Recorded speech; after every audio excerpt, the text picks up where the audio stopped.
A disturbing trend that started to spike during the pandemic, carjackings, have made a resurgence, and many of those involved are surprisingly minors. I'm very concerned with the percentage of juveniles that are involved. That's never a good thing to see. Young people that literally can ruin their entire life. I'm very uncomfortable with the number of juveniles. I mean, and the fact that they're taking it for joyriding and things of that nature. And again, most of these are armed carjackings.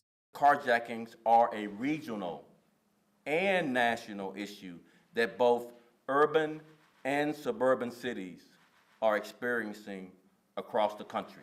Motives include joyriding and to facilitate anonymity while committing other crimes, to include robbery and shootings. Carjacking incidents have risen dramatically over the past 2 years in many of America's biggest cities. Here in Chicago, more than 1,800 carjackings were reported in 2021, the most on record of over the last 2 decades. Carjackings in New York City have quadrupled over the last 4 years. In Philadelphia, the city's police department says carjackings have nearly quadrupled between 2015 and 2021. It's disgusting.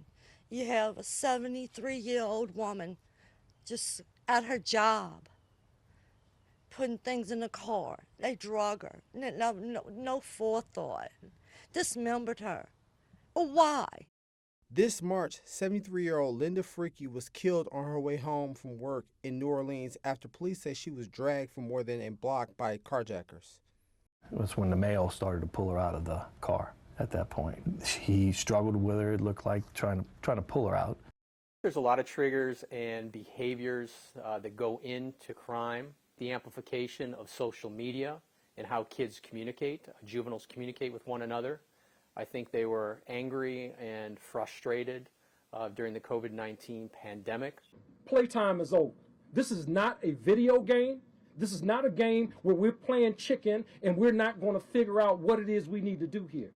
Carjackings in the nation's capital have almost tripled in the past 2 years. Last year, their police force created a task force dedicated to addressing carjackings and auto thefts. We got to come together, and everybody, this is not a spectator sport, everybody has a responsibility here.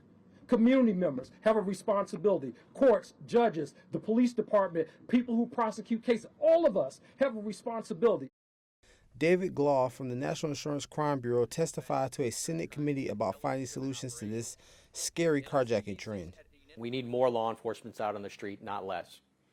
We need to invest in programs, social services, academic, and employment opportunities for at-risk use, and look for off-ramps before they become involved in criminal activity. On Chicago's South Side, in a classroom where the kids tell us where they've seen some of the violent outcomes of crime, these young men are in a mentoring program called CHAMPS, hoping to help them steer clear of trouble. All in. All in. We asked them about all the carjackings in their city. I think most of the people that do carjacking, they do carjacking because they're either bored and they don't have nothing else to do, or they do it off of peer pressure. You're getting peer pressure to do this and do that just for a car that's not even worth their life in jail. When we talk about the rise of carjackings, we're talking about misplaced energy, talent, and time.